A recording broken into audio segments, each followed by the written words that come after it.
There are lives that shine on the screen, and lives that bleed in silence. And then there is Danny Trejo, a man whose face became a symbol of strength, but whose life was shaped by wounds the world never saw.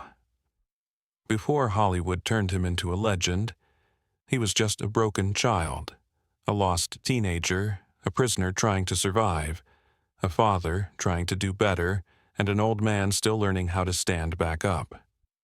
If you think you know his story, you've only seen the cover. The truth, the real truth, is far heavier, far braver, and far more human than anything he ever played on screen. Let me show you the journey behind the legend and the man who refused to stay down. Before Hollywood ever carved his name into history, Danny Trejo was already carrying wounds deep enough to break a lesser man. People today know him as the tough, unforgettable face who showed up in some of the biggest action films ever made. They remember him from Heat, Desperado, Machete, Con Air, and many others.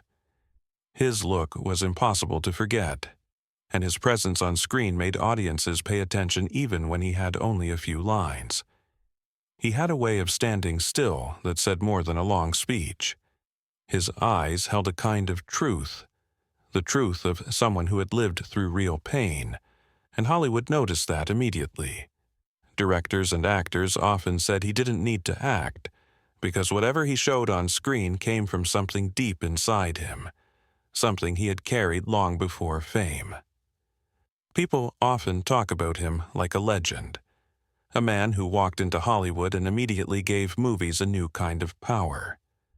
Viewers saw a strong man with tattoos, scars, and a serious look that made him perfect for roles that needed intensity. But very few people understood that behind that hard look was a lifetime of struggles that shaped him long before cameras were ever pointed at his face.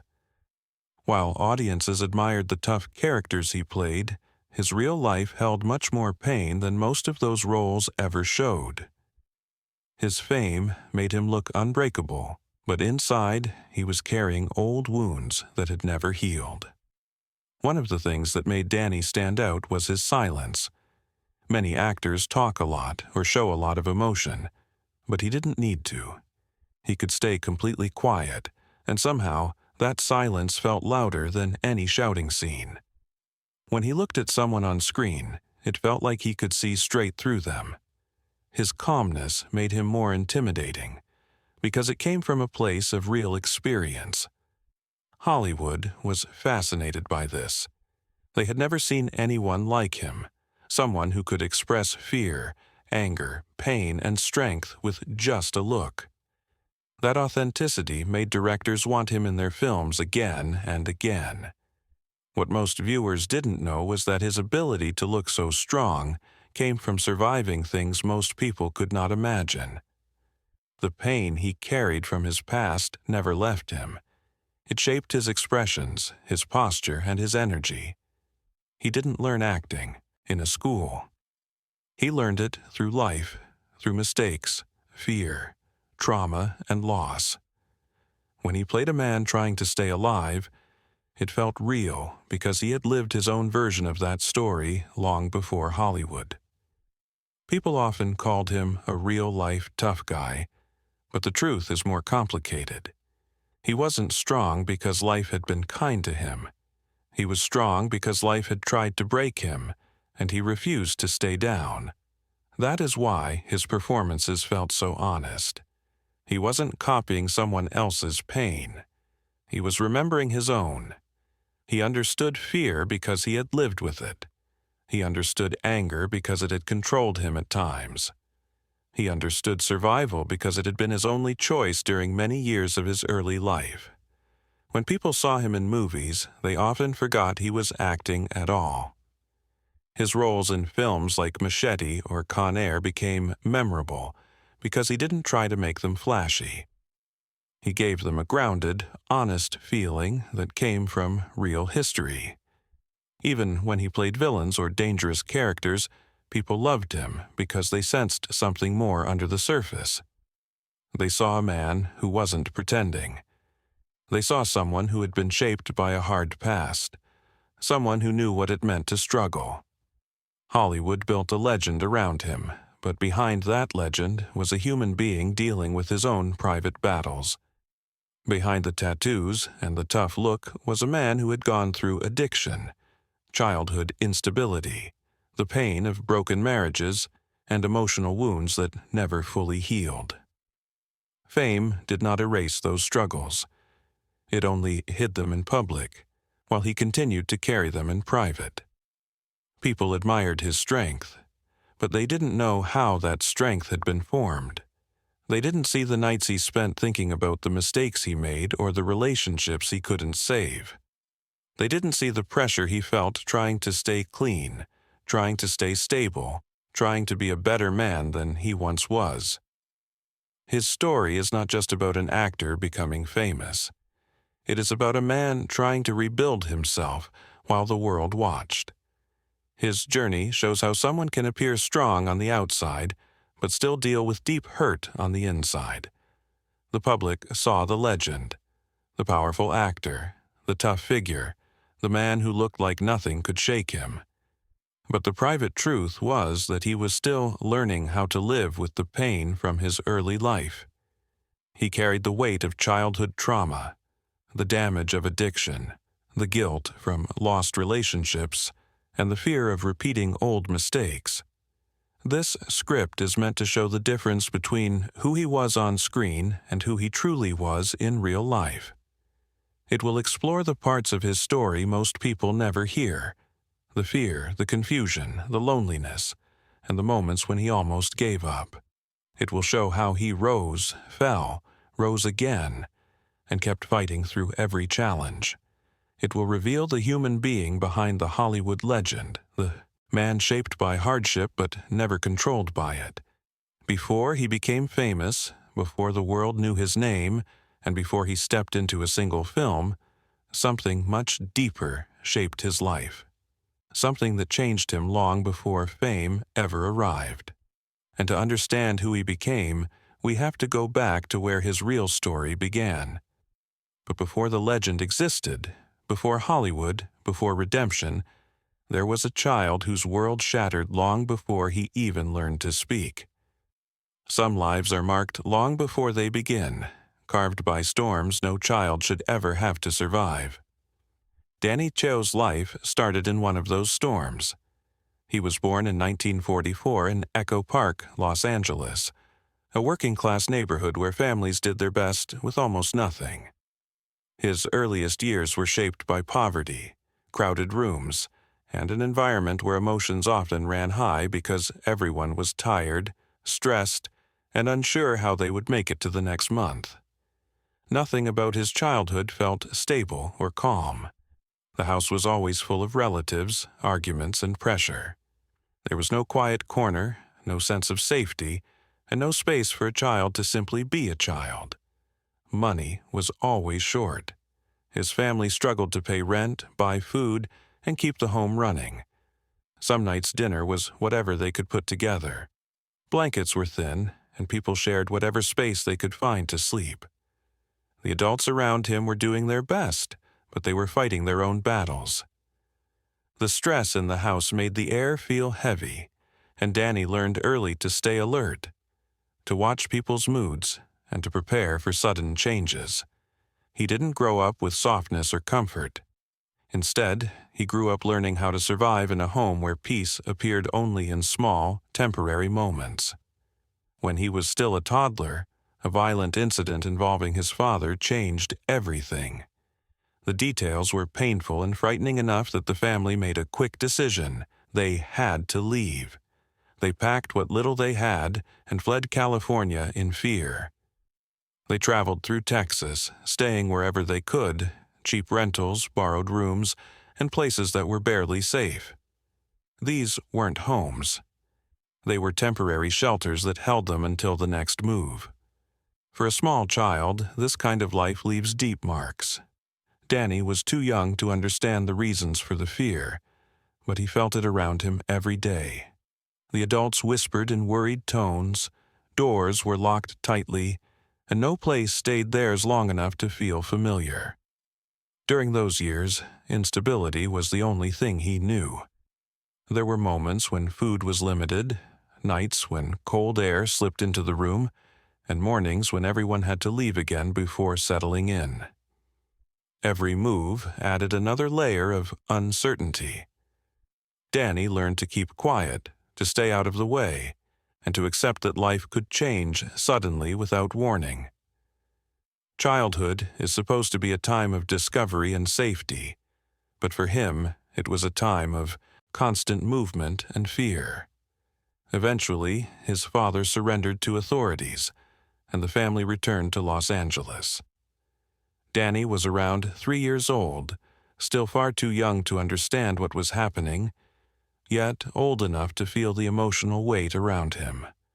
Home did not feel like home. The place they returned to was worn down and filled with tension. The adults were tired, stressed, and carrying unspoken wounds. Every day felt unpredictable. There were no gentle routines or moments of warmth.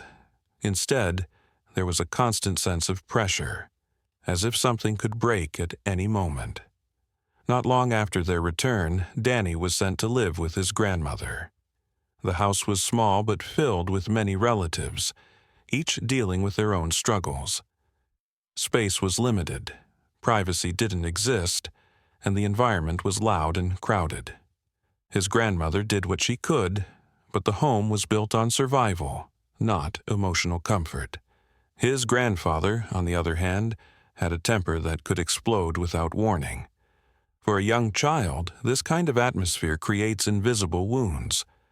Danny learned to read moods quickly, to move carefully, and to prepare for anger, even when he didn't understand why it came. There was very little nurturing or emotional support during these years. The adults around him didn't have the tools or time to give him the comfort children normally receive. Instead of kindness, he saw exhaustion. Instead of encouragement, he heard arguments. Instead of affection, he witnessed frustration. The result was a deep sense of loneliness, even when the house was full. He felt unseen, unheard, and unsure of his place in the world. These early emotional gaps would follow him for decades. In such an environment, a child naturally shifts into survival mode. Danny learned to depend on himself. He learned to stay strong, keep quiet, and watch out for danger. He began building emotional walls not because he wanted to, but because life gave him no other choice. Children who grow up in safe homes develop confidence. Children who grow up in fear develop instincts. Danny developed instincts.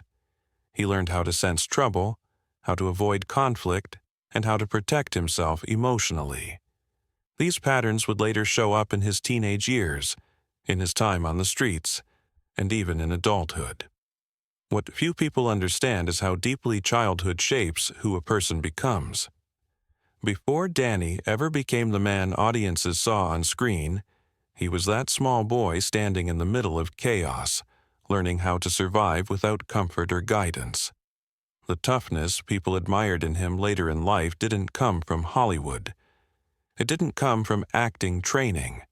It came from these early years filled with fear, instability, and emotional confusion. He learned to hide his feelings, to stand strong even when he was hurting, and to depend only on himself. Those habits became the foundation for the adult he would one day become. His childhood didn't give him protection. It gave him hardness. It didn't give him affection. It gave him resilience. It didn't give him direction. It gave him a determination to stand up no matter what happened. The seeds of the man he would become, his strength, his ability to survive, his understanding of pain, were planted in these early years. And while these traits helped him endure later hardships, they also created emotional challenges he would carry throughout his life. But in the middle of all that chaos, Danny found a single source of belonging, and that bond would shape his entire future in ways both miraculous and devastating. When a child is starved of safety, Even the wrong door can look like salvation. For Danny Trejo, that door was his Uncle Gilbert. Gilbert was only a few years older, but to Danny he seemed larger than life. He was confident, bold, and walked with a kind of fearlessness that made people pay attention. For a boy who felt invisible and unprotected, Gilbert was the first person who made him feel seen. He gave Danny attention, took him places, talked to him, and treated him like someone who mattered. To a child desperate for connection, that felt like love. But that love came with a price, because Gilbert's world was filled with danger. Gilbert was involved in things a child should never be near. He spent time around drugs, risky deals, and people who lived by rules far different from the ones taught in any home or school. He introduced Danny to this world without thinking about the damage it could cause, and Danny, hungry for belonging, followed without hesitation. He didn't understand the risks. He only understood that someone finally wanted him around. What began as simple curiosity slowly turned into the foundation of a dangerous path. By the time Danny was 9 or 10, he had already seen things that would scare most adults. He hung around older boys who carried knives, used substances, and acted without fear. He watched arguments turn into fights and saw how fast a situation could become violent. At an age when most kids were learning to ride bikes or do homework, Danny was learning how to survive on streets that demanded toughness above everything else. He picked up habits and behaviors far too early, and those choices would follow him for years. His first arrest came before he even turned 10. Police officers didn't look at him as a scared child. They saw another street kid making trouble. There was no patience, no understanding of his background. The system labeled him before he had a chance to understand himself. Instead of feeling scared straight, Danny felt something worse. He felt like this was simply where he belonged. When the adults around you treat you like a criminal, it becomes easy to believe you are one. The arrest didn't wake him up. It pushed him deeper into the only world he knew. By age 12, he was already using substances regularly. What started as experimentation turned into addiction. It dulled. The fear masked the loneliness and gave him a sense of control he never had at home. His friends were older and hardened, and they accepted him because he acted like them. He had learned not to show emotions, not to trust anyone, and not to hope for anything good. Those streets, Echo Park, Temple Street, Mission Park, were not just neighborhoods, they were battlegrounds. They were full of kids trying to look tough, adults trying to survive, and police waiting for any reason to crack down. It was a harsh environment that shaped Danny faster than he could understand. Around this time, unpredictability became his armor. He learned that people feared the ones they couldn't read. If he didn't react the same way twice, if he stayed quiet one moment and explosive the next, people left him alone. It became a survival tool. He didn't plan it. He simply adapted. In a place where weakness was punished, unpredictability kept him safe. But it also pushed him further away from becoming a stable, healthy young man. He was trapped between wanting to belong and needing to protect himself. As he moved into his teenage years, the path he was on felt less like a choice and more like an inevitable direction. The chaos of his childhood had already pushed him toward danger. The people he looked up to were involved in crime. The adults who should have guided him were overwhelmed or absent. He didn't have a role model who lived a safe life. So he followed the examples he saw. Arrests became frequent. Fights broke out regularly. He started carrying himself with the hardness of someone much older. Each bad decision made the next one easier. The law didn't show him mercy, and the streets didn't show him love. That combination turned him numb. The emotional numbness was a shield, one he didn't even know he was building. Instead of fear, he felt emptiness. Instead of regret, he felt nothing. And instead of seeing a way out, he saw only the world in front of him. The world that expected him to be tough, dangerous, and unbreakable. He became what people assumed he was. The boy who once wanted safety became the teenager people were afraid of. Every year that passed made his life more unstable. He got deeper into addiction. His crimes became more serious. The people around him became more dangerous. The line between right and wrong blurred until it barely existed. He wasn't trying to rebel. He wasn't trying to be famous or powerful. He was trying to survive the only way he knew how, with instincts shaped by fear and neglect. What made things worse was the lack of hope. Danny didn't believe he had a future. He didn't imagine growing up, having a career, or building a family. He didn't think he was meant for anything except the life he was living. When a child grows up without encouragement, support, or belief from the adults around him, he often believes the worst things about himself. Danny accepted the darkness because no one showed him another path. The collapse of his early life didn't happen in one moment. It was a slow, steady slide driven by the people he trusted, the pain he carried, and the environment he lived in. But eventually the slide reached a point where there was no turning back. He was involved in activities that could only end in prison or worse. The streets had shaped him completely, and he was no longer a scared child. He had become someone the police recognized, someone known for trouble, someone living on borrowed time.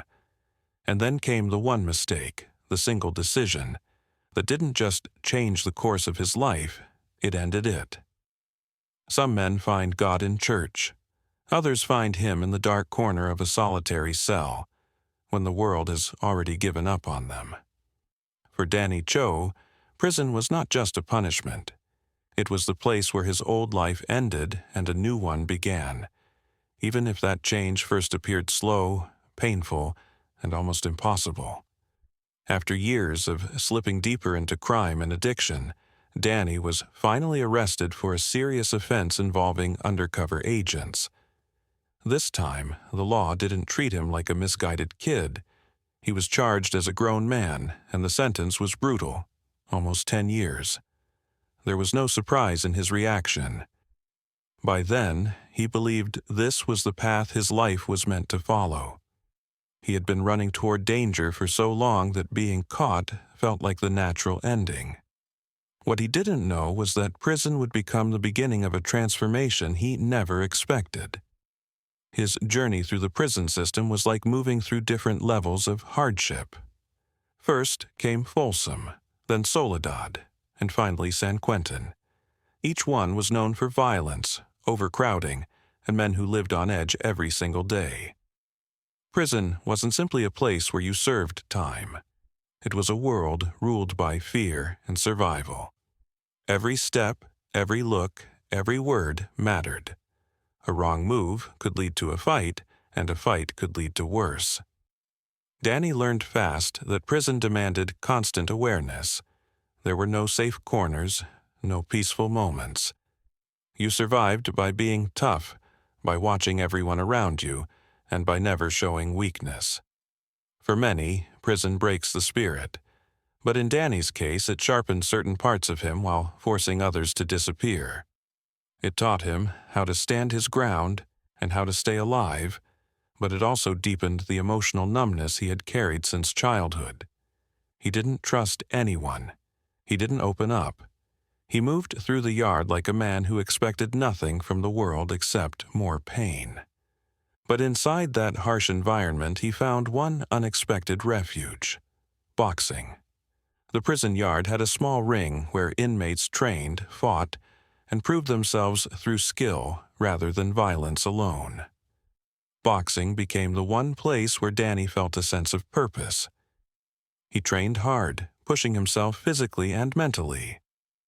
The discipline required in boxing brought structure to a life that had always been chaotic.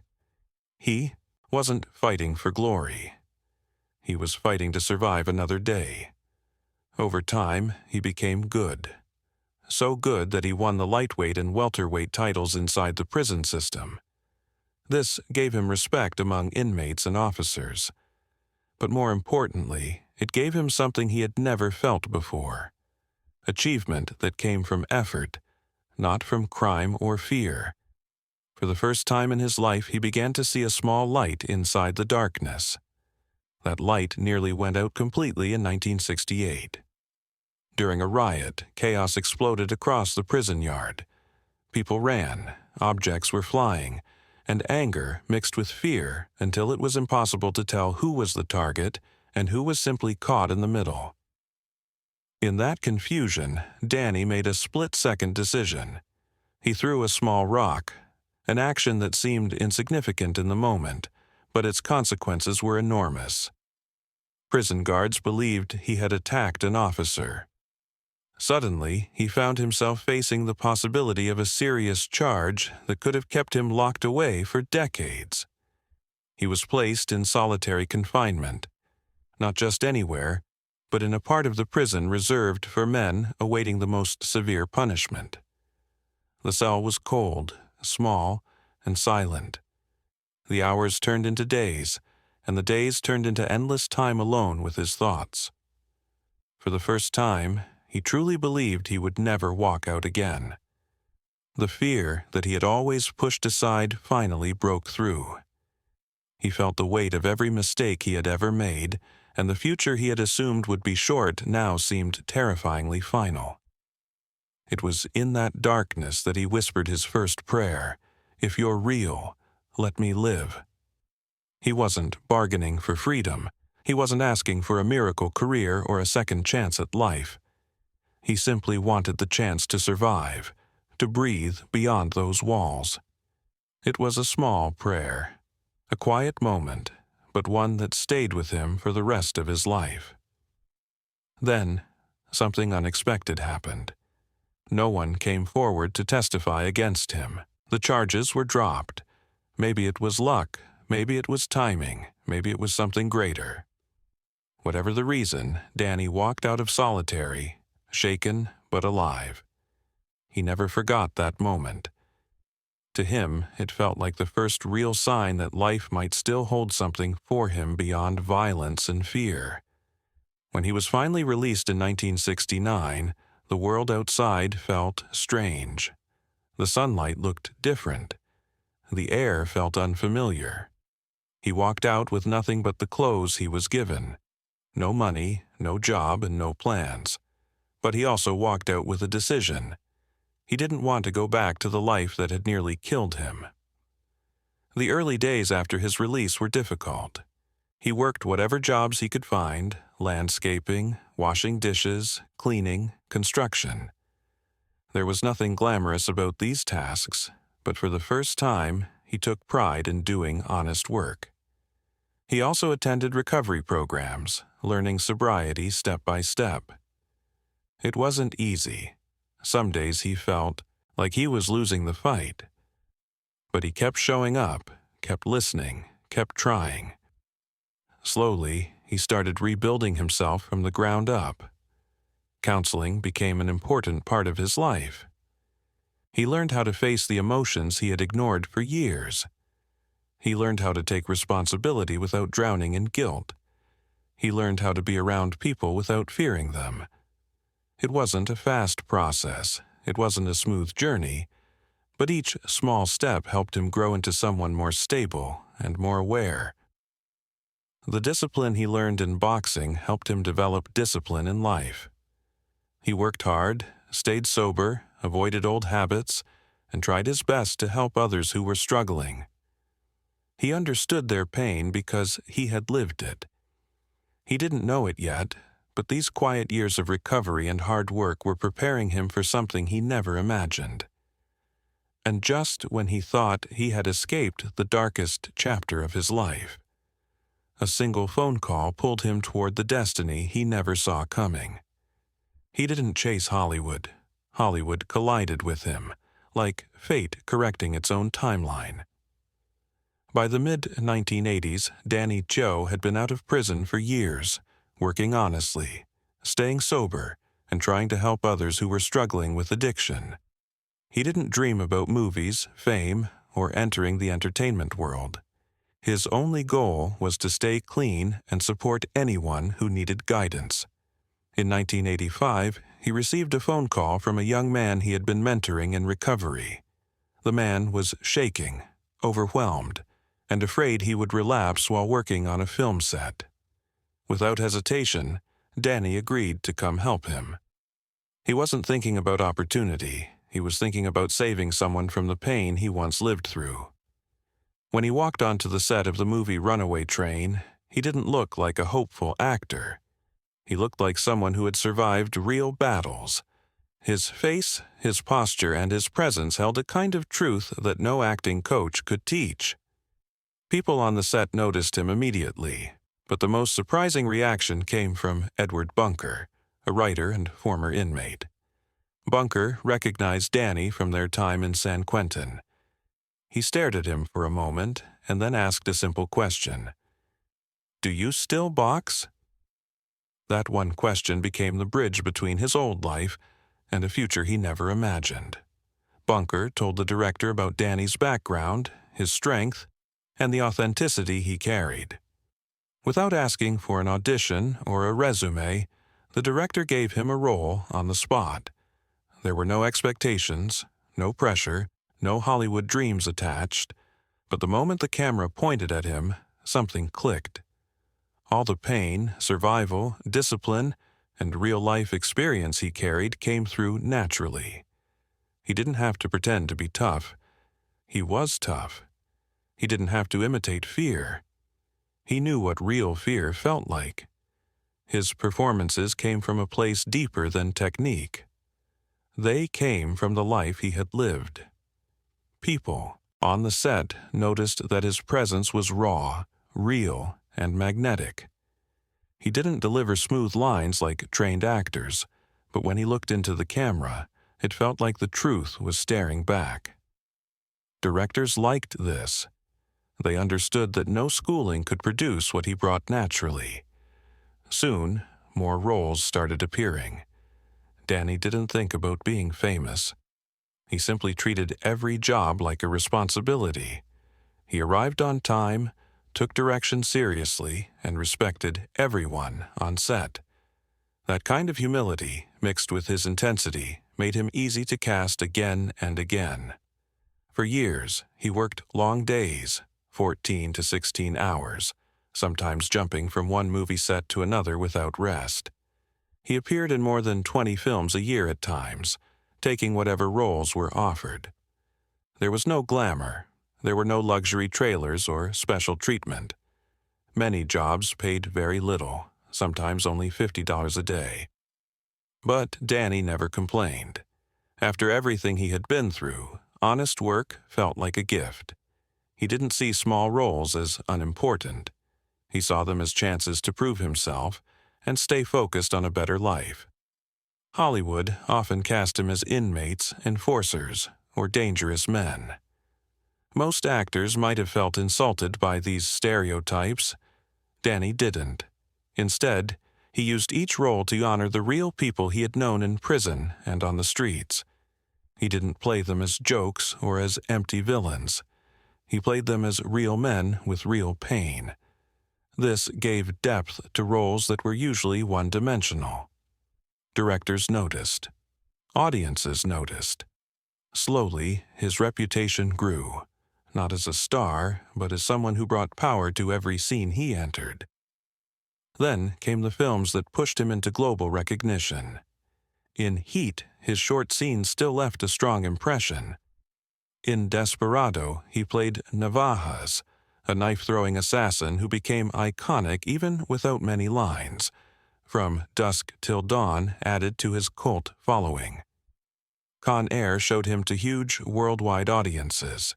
His face, his voice, and his calm intensity became familiar around the world. Kids who watched action movies didn't forget him, even if he appeared for only a few minutes. He became that actor people recognized even if they didn't know his name yet. Something unexpected happened when he joined the Spy Kids movies. Instead of playing a violent or frightening character, he played someone kind and gentle. Children loved him. Parents were surprised by how warm he could be on screen. It showed a different side of him, one that came from the part of his heart that wanted to give love, not fear. This shift helped widen his audience and proved that he wasn't limited to tough roles. In 2010, everything changed again.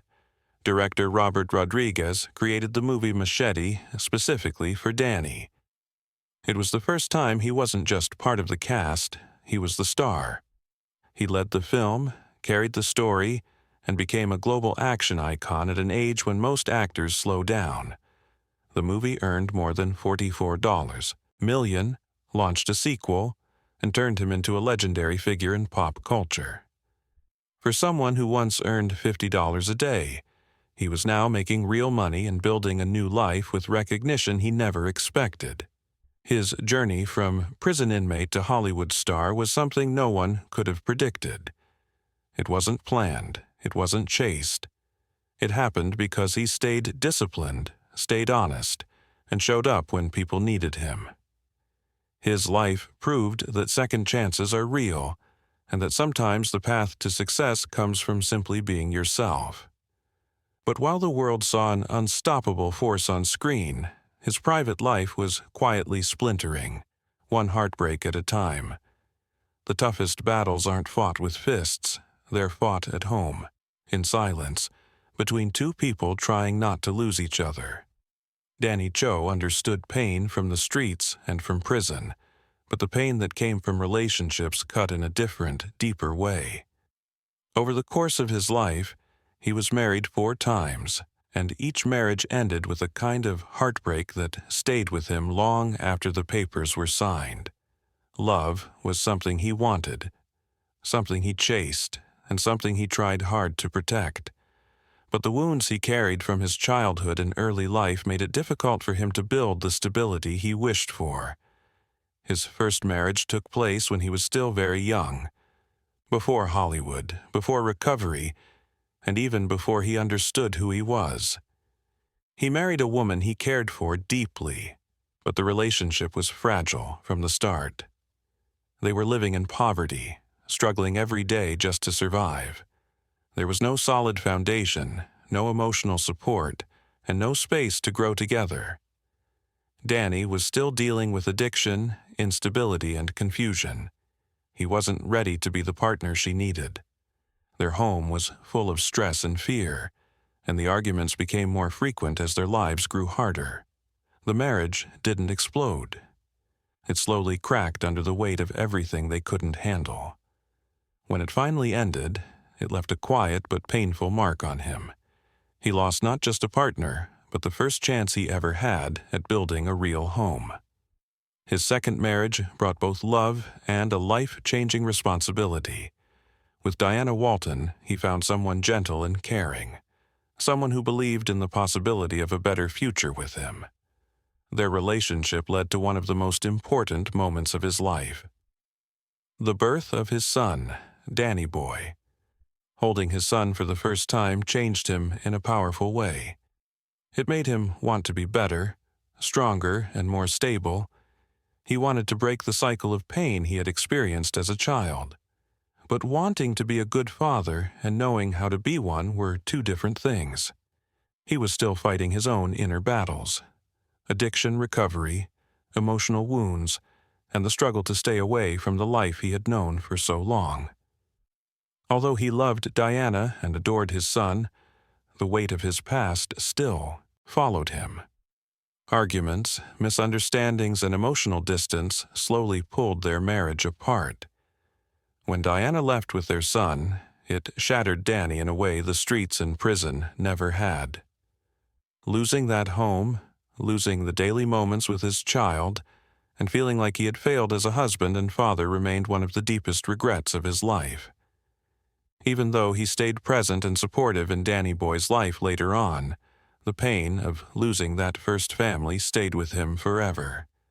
His third marriage was with Debbie Shipek, a woman who offered him calmness during a time when he was rebuilding his life piece by piece.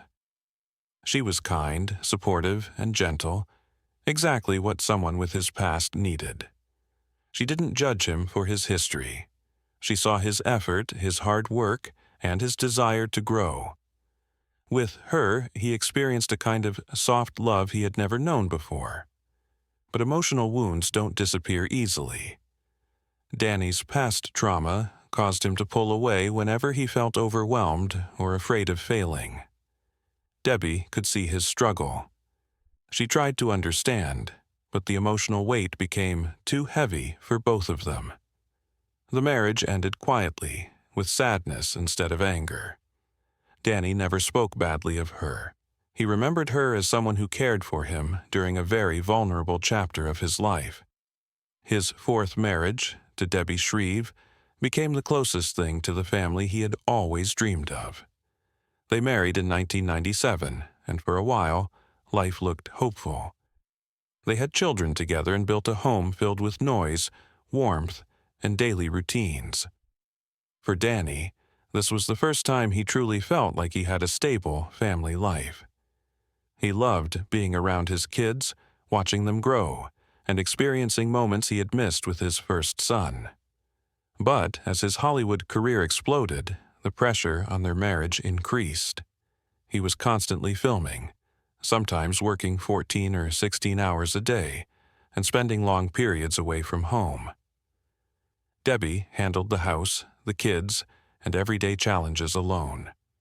Even though she was proud of him, the distance between them grew. The more successful Danny became, the more their marriage suffered. Fame brought long hours, travel, stress, and a schedule that left little time for family life. The gap between them kept widening until it became too much to repair. Their divorce was painful. It involved lawyers, custody decisions, and even media attention. Danny tried to stay calm and respectful through the process, especially for the sake of his children. Debbie never tried to turn the kids against him, and Danny always appreciated that. Still, the breakup of that marriage hurt him deeply. He often said that losing time with his children during their younger years was one of the hardest things he had to accept. Despite all 4 heartbreaks, Danny learned something important from each marriage. He learned that love needs presence, not just intention. He learned that emotional wounds don't disappear just because someone loves you. He learned that good people can still hurt each other when life becomes overwhelming. And he learned the value of showing up for his children, even when he couldn't save the marriage. One of his biggest regrets was missing early moments with his kids, school plays, birthdays, simple evenings at home. He carried this regret quietly, letting it guide him toward being more involved as they grew older. He attended their events, spent as much time as he could with them, and made sure they always felt his presence, even when he couldn't be there every day. His journey through love shows that strength is not only about surviving hardship. It is also about facing the truth of your own mistakes, learning from them, and choosing to keep loving even when your heart has been broken more than once. But just when he thought heartbreak was the cruelest enemy life could offer, his own body turned against him. The body remembers what the soul tries to forget, and sometimes its memory hits harder than any enemy he ever faced. Danny Trejo had survived street violence, addiction, prison riots, heartbreak, and years of emotional struggle. But the fight that came next was one he never saw coming. It didn't come from another person. It came from inside his own body. In his early 60s, doctors told him something that froze him in place. He had chronic hepatitis C, a virus he had carried quietly since the chaos of his youth. It had been in his blood for decades without symptoms, slowly damaging his liver while he focused on rebuilding his life. When he finally learned about it, the news hit him harder than anything else he had survived. He didn't panic right away. Instead, he felt something deeper, fear that he might lose the time he desperately wanted with his children. The diagnosis forced him to face a truth he had been running from. His past had followed him into the future. The virus had come from the dangerous years of addiction and street life, years he had tried so hard to move beyond. Now it was threatening the life he had worked to build. Treatment back then wasn't straightforward or easy. The main option was interferon, a medication known for causing severe side effects. Doctors told him the treatment would be harsh, but he wasn't prepared for how brutal it would become. Interferon entered his life like a second prison sentence. Every week, he had to inject himself with medicine that almost felt worse than the illness itself. His body reacted violently. He shook with uncontrollable tremors that made it hard to hold a glass. Sweat poured down his face even when he wasn't moving. He lost weight because food tasted like metal, and most days he could barely eat. His skin grew sensitive, his energy disappeared, and simple tasks left him exhausted. Nights were the hardest. He often woke up drenched, shivering, and struggling to breathe calmly. The pain settled deep in his bones, making every movement a battle. Despite this, he continued working.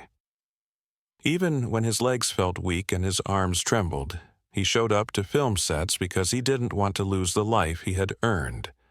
Crew members sometimes saw him leaning on tables or gripping chairs between scenes to steady himself.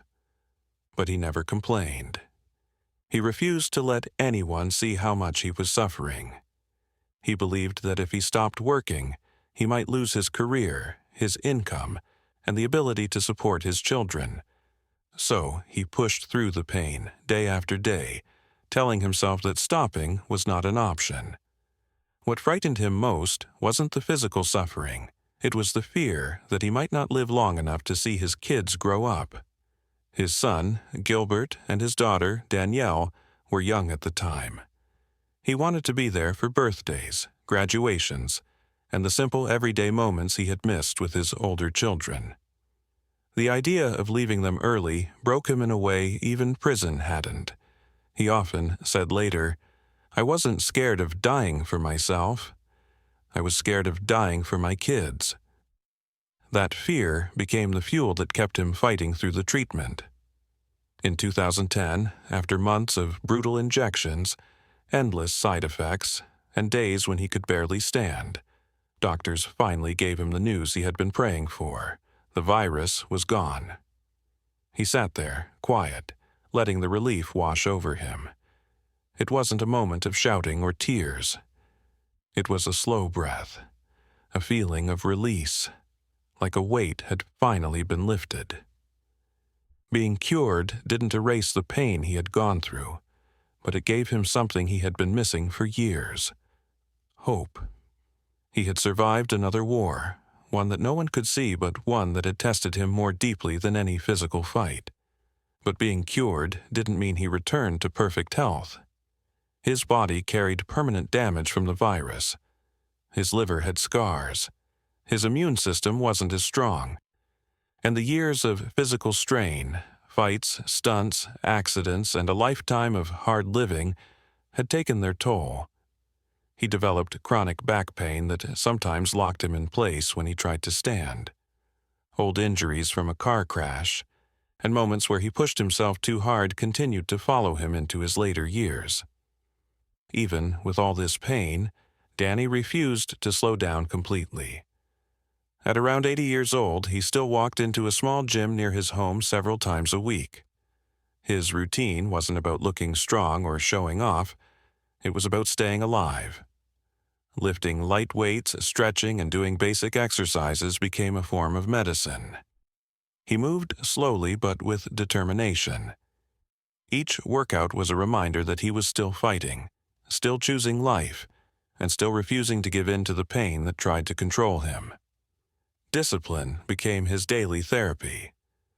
Emotionally, the illness left a mark as deep as the physical one. It reminded him how fragile life is. It reminded him of the mistakes that had brought the virus into his body. But it also reminded him of how much he had gained by choosing recovery, hard work, and responsibility. The illness humbled him. It made him more grateful, more patient, and more connected to the people he loved. He spoke about his sickness openly because he wanted others to understand that hiding pain doesn't make it disappear. He believed that sharing his struggle could help someone else face their own. Every morning he woke up and stretched his stiff back was a reminder of everything he had survived. The tremors, the fear, the sleepless nights. They became part of his story, not things to be ashamed of. His body had battled more than most people ever would, and yet he kept moving, kept trying, kept choosing life again and again. Just as he finally felt a sense of stability and peace after surviving the worst of his illness, another storm was already on its way. It didn't come from sickness or heartbreak. It came from a different direction, one involving money, pride, and a pain he never saw coming. Strength isn't what you show the world. Strength is what you choose when the world stops applauding. After surviving illness, heartbreak, addiction, and the harshest years of his youth, Danny Trejo entered the later chapter of his life thinking he had finally reached steady ground. He had lived long enough to see his work respected, his name recognized, and his children growing into adults. But in 2023, life reminded him that no one, no matter how strong, no matter how experienced, is ever completely safe from new challenges. One letter arrived that shook him more than any movie fight or prison moment. The IRS informed him he owed more than $2 million in back taxes. This debt wasn't the result of any criminal act. It came from years of misunderstood deductions, bad financial advice, and simple mistakes that piled up over time. For someone who had spent his early years fighting just to stay alive, the idea of losing everything because of paperwork was almost surreal. He could have reacted with anger or denial. He could have blamed others or tried to hide from the problem. But instead, he faced it with honesty. He understood that responsibility doesn't disappear with age. With a calm he had earned through decades of struggle, he accepted the truth and decided to deal with it directly. One of the hardest steps was selling a property he loved. It wasn't just a financial move, it was an emotional one. That home held memories and comfort, things he had fought hard to build. Selling it felt like losing a piece of his progress. But he knew it was the right choice. He paid almost $400,000 immediately, not because he wanted to, but because he believed in doing the honorable thing. His willingness to take responsibility showed who he had become. A man who did not run from problems, even painful ones. As he worked through the financial crisis, another unexpected moment tested him in a completely different way. On July 4th, 2024, Danny joined a neighborhood parade, riding in a classic car and waving at families. It was supposed to be a simple, joyful day. But during the event, a group of young men threw water balloons at him. One of them shouted that the balloons contained acid. At 80 years old, with a lifetime of trauma still living in his memory, that single word, acid, triggered something deep inside him. For a moment, instinct took over. He stepped out of the car, afraid, confused, and ready to protect himself. The scene grew chaotic. People shouted. There was pushing and pulling. It could have turned into something much worse. But when reporters later asked about the incident, Danny didn't respond with anger or rage. He didn't demand punishment or attention. Instead, he said quietly, "I'm sad it happened. I wish it hadn't."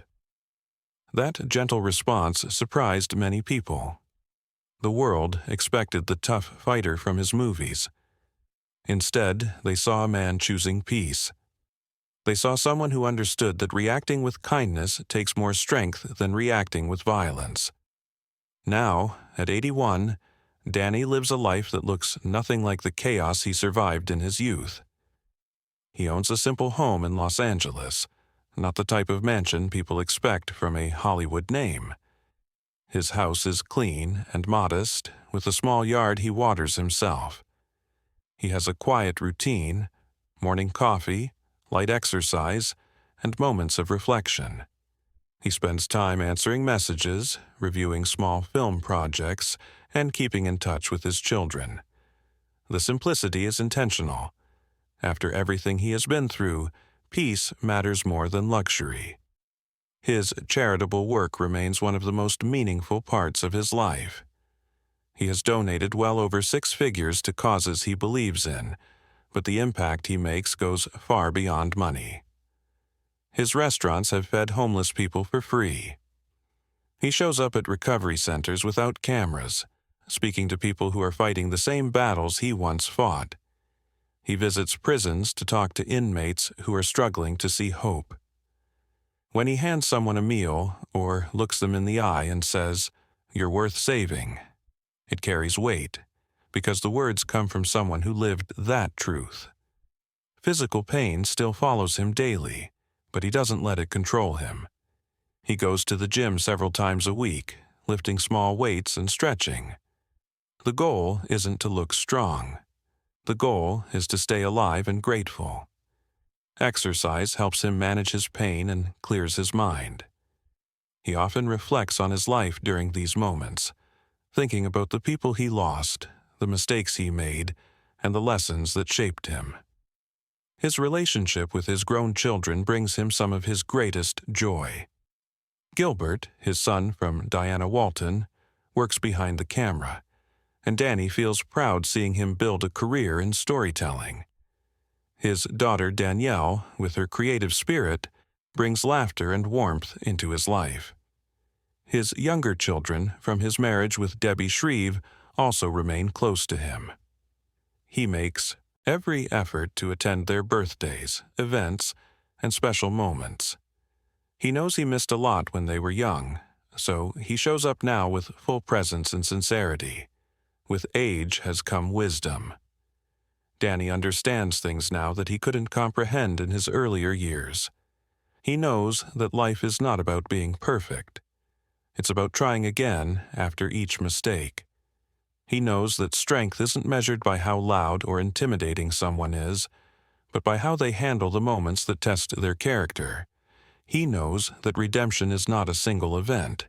It is a daily choice, a choice to live with honesty, kindness, and responsibility. The later years of Danny's life have shown a different kind of strength. Quiet, steady, and grounded in gratitude. He doesn't see himself as a hero or a legend. He sees himself as a man who got many second chances and tried to use them well. And as he reflects on his journey, from a young boy in a chaotic home, to a feared teenager, to a prisoner, to an actor, to a father seeking forgiveness, he understands that every chapter played a role in shaping who he is today. And as we reach the final chapter, one truth becomes impossible to ignore. His life is not just a story, it's a message. A message for anyone who has ever fallen, ever feared, ever hoped to rise again.